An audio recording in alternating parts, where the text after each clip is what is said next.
It is that time of the week again.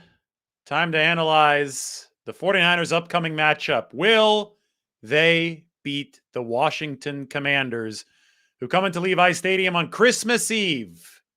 Not too far away, less than 48 hours away at this point. In fact, in 48 hours, we will know the exact score of this football game. It's Thursday, moving on to Friday.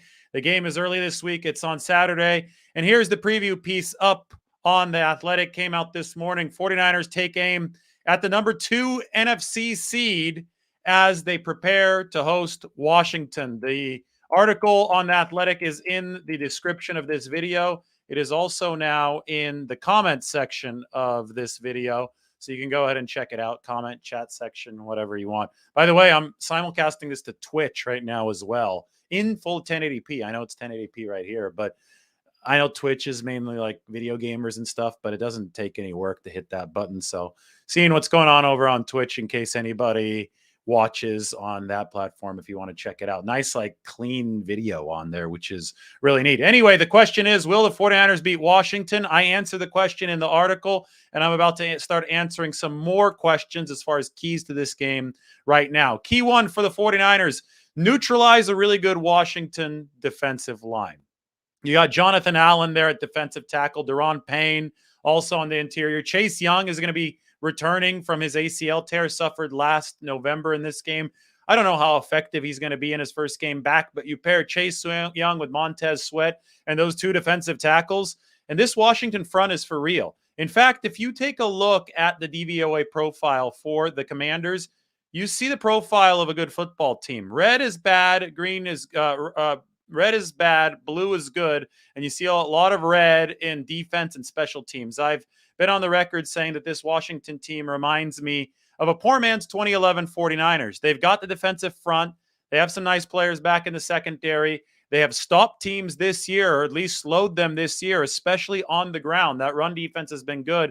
It's a credit to a really good defensive front as far as talent goes. And Ron Rivera, the head coach of this Washington team, tough-minded guy, and the Commanders play like their head coach's mentality. So the 49ers, with their offensive line, need to neutralize a good Washington offensive defensive line. And the 49ers O-line has been playing really well, especially since Brock Purdy took over. I mentioned this earlier in the week, but no pressures allowed by the 49ers right guard tandem of Daniel Brunskill and Spencer Burford ever since Purdy took over 3 games ago. Right tackle Mike McGlinchey playing much better, especially in pass protection, than he was during the start of the season. In fact, McGlinchey over the past 3 weeks ranks number 11 out of about 60 qualifying tackles in pass blocking efficiency.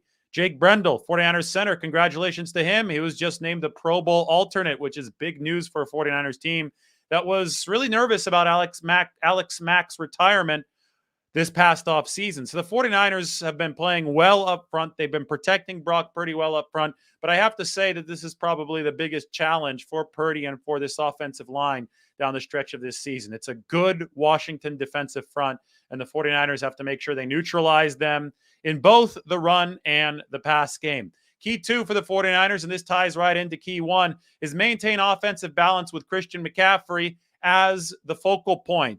McCaffrey was the focal point with over 30 touches against Seattle, and you saw the gravitational pull that he emitted. Whenever Christian McCaffrey even had a pump fake or a glance thrown his direction, Seattle's defense would chase him like chickens with their heads cut off, and that opened stuff up for everybody else. If you want to keep a good defensive front off balance, and that's the case with this Washington team that the 49ers are facing, well, then make sure that you leverage your skill position players like Christian McCaffrey, who's so versatile, properly. McCaffrey can keep Washington's defense on its heels. You don't want to have that pass rush on its toes. Keep them on their heels, and that involves Kyle Shanahan calling a good game. It involves Brock Purdy executing Kyle Shanahan's game plan, especially the gimmies. You got to get those screens, those quick passes early on to McCaffrey, to the other players. Ray McLeod might have another big role in this one. And if you do that, then Washington's defense is not going to be able to pick and choose if they're going to be playing heavy run or playing heavy pass. They're going to have to be on their heels, and they're not going to be ready for the run or the pass because they're going to be stuck in that in-between zone. So neutralizing a good Washington defensive line, I think really starts with how Kyle Shanahan utilizes his massive cadre of skill position weapons. And that obviously begins with Christian McCaffrey's versatility, especially with Deebo Samuel not playing in this game. I had key 3 in here, but key 3 didn't show up. Man, how do I get this back on here? So key 3, maybe I need to type this right now. Oh, we're still waiting for more people to step up and show up into the room. So key 3 for the 49ers is a 49ers defensive key. And I'm typing it as we speak. Maybe you guys can guess it while I'm typing. Stop. Actually, I'm reading it right now. I'm gonna read it as I write. Stop Washington's physical run game. Boom. Key 3, add the banner, put it up on the screen. This is key 3. Stop Washington's physical run game. They got Brian Robinson Jr. and Antonio Gibson, two 220-plus pound running backs. That in the NFL is big, especially since running backs have downsized over the course of the last decade plus. But like I said, Washington's got an identity. It's like those 2011 49ers. It's a below average offense, but they can run the football, and they lead the league in time of possession because they're trying to set stuff up for their defense. So Washington is going to grind it out. And they're going to try to grind it out with a physical run game that, just like the defensive line, embodies the mentality of its head coach, Ron Rivera.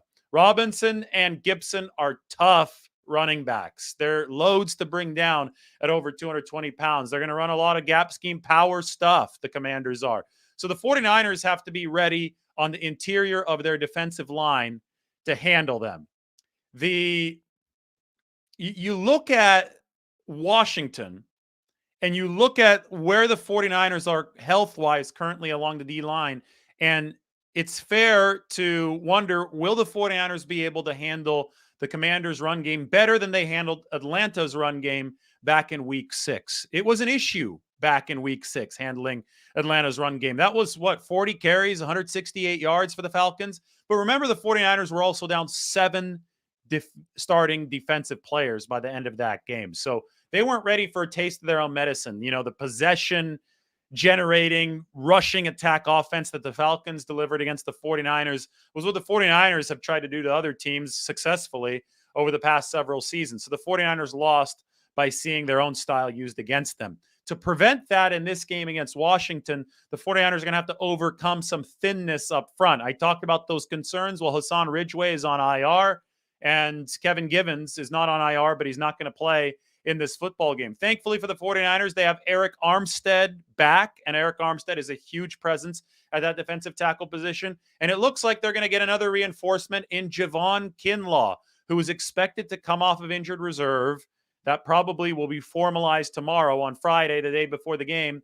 And it will be a good time for Kinlaw to be back because of how heavy set this Washington run game is. If the 49ers can stay stout in the middle, and that sometimes just takes the physical reality of some size up there, then they could probably cut out this Washington offense's effectiveness from its roots. Because Antonio Gibson, Brian Robinson Jr., again, both of those guys, 220-plus pounds, it is a good time to get Javon Kinlaw back and pair him with Eric Armstead. All right, on to key 4. Key 4 is dependent on key 3. If you stop Washington's physical run game, you can tee off on a below-average quarterback and maybe even force another below-average quarterback into the game. The 2 below-average quarterbacks for Washington are Taylor Heinicke and Carson Wentz. We saw Heinicke struggle last week against the New York Giants. Remember, the strip sack turned into touchdown from Kayvon Thibodeau.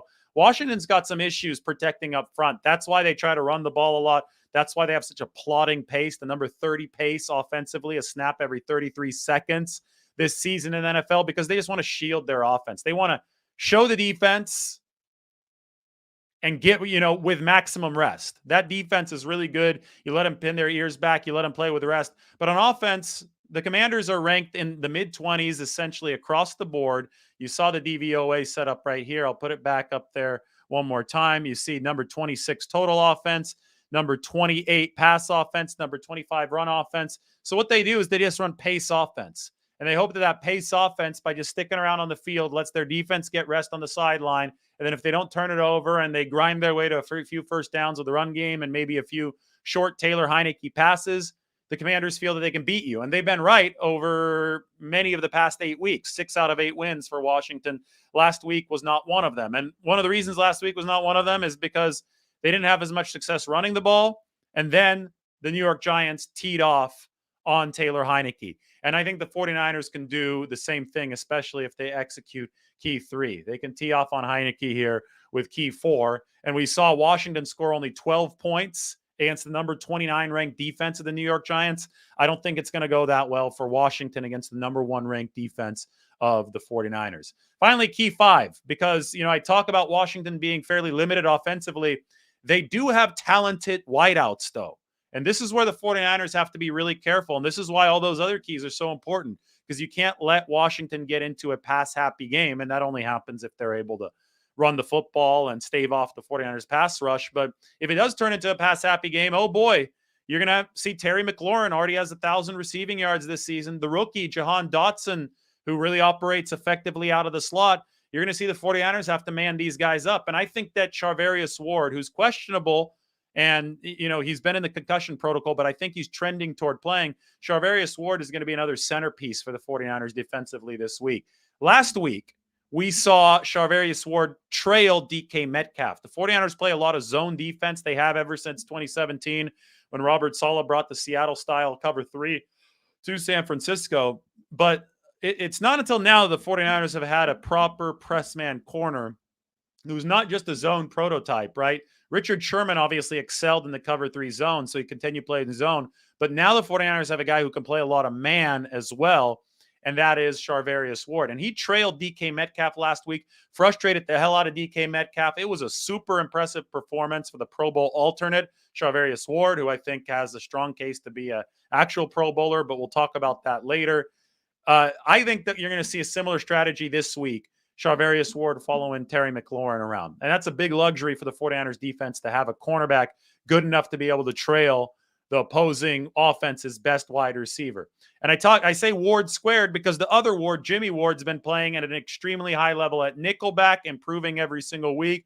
We saw Ward do numbers to Tom Brady's efficiency when Brady tried to go to the slot over and over again. A couple weeks ago, only 2.7 yards per target from Tom Brady into Jimmy Ward's coverage. And last week, Tyler Lockett, one of the best slot receivers in the game, if not the best slot receiver in the game, was able to do hardly nothing against Jimmy Ward. So expect Ward to have most of the assignments against Jahan Dotson, who's coming off his best receiving game of his young career, 105 yards last week against the Giants. But if the 49ers execute those 5 keys, neutralize the Washington D-line, maintain offensive balance to do that with Christian McCaffrey.